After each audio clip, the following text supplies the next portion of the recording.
রাত্রের বেলা জার্নি করতে ভালোই লাগে, তবে যদি বাচ্চা কাচ্চা না থাকে একা একা থাকা যায়। তো হ্যালো এভরিওয়ান, আসসালামু আলাইকুম। আমি তামান্না চলে আসলাম একটা নতুন ভিডিও নিয়ে। তো আজকে আপনার সাথে শেয়ার করব দিনাজপুরে বেড়াইতে যাচ্ছি। তো দিনাজপুরের সম্পূর্ণ ভিডিওটা আপনার সাথে শেয়ার করে দেবো, মানে জার্নির পথে সম্পূর্ণ ভিডিওটা আপনার সাথে শেয়ার করে দেবো। আর এই হচ্ছে রাত্রের ভিডিও, সবগুলা সিন কিন্তু রাত্রে। তো আপনারা দেখতে থাকুন। আপনার সাথে গল্প করতে করতে আমি কিন্তু দিনাজপুরে বাসতে উঠে গেছি। আর এই হচ্ছে আমাদের শাহজালাল আন্তর্জাতিক বিমানবন্দরের দৃশ্যটা রাত্রের বেলা।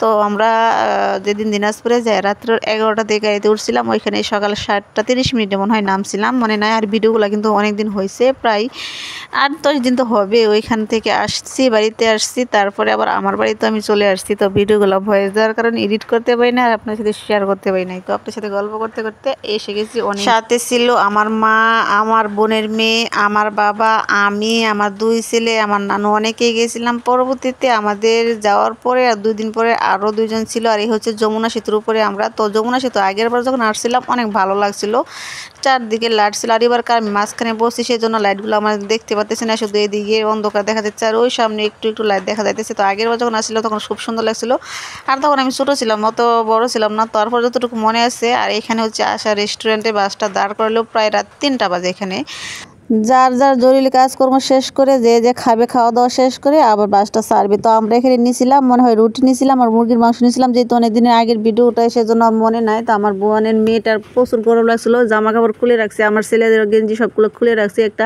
সেন্টু গায়ে দিয়ে আছে। তো বড় ছেলে আবার বলতেছে খাবে না, বড় ছেলে একটু বমি করছে গাড়ির মধ্যে, আর ছোটো ছেলে খাই নাই। তো বমি করে না আমার মতো স্ট্রং, মানুষের গাড়িতে উঠলে নাকি বমি করে, আর আমার গাড়িতে থাকলে মন চায় কি খাবো কি না খাবো ওইগুলা।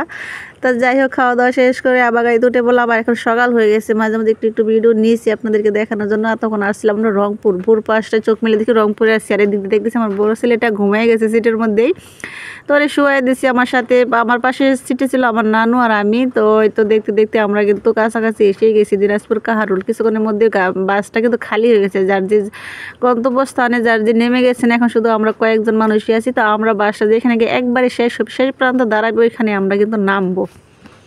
তো দেখতে দেখতে আমরা অবশেষে গন্তব্যস্থানে পৌঁছে গেলাম। আমি মনে করছিলাম কি যে বুঝি রংপুর পার হলে দিনাজপুর, না, রংপুর থেকে আর অনেকটাই দূরে গেছি। আর এই হচ্ছে আমরা বাস থেকে নেমে একটা অটো নিয়ে নিয়েছি। এখানে আমার খালাতো ভাই আসছিল আমাদেরকে নেওয়ার জন্য, তো আসছে সাইকেল দিয়ে, আমাদেরকে অটো ভাড়া করে দিচ্ছে। তো অটো দিয়ে আমরা চলে যাইতেছি। অটোতে তারপরে অনেকটাই বাজার থেকে মনে হয় 10 মিনিটের মতন রাস্তা ছিল, গেলাম।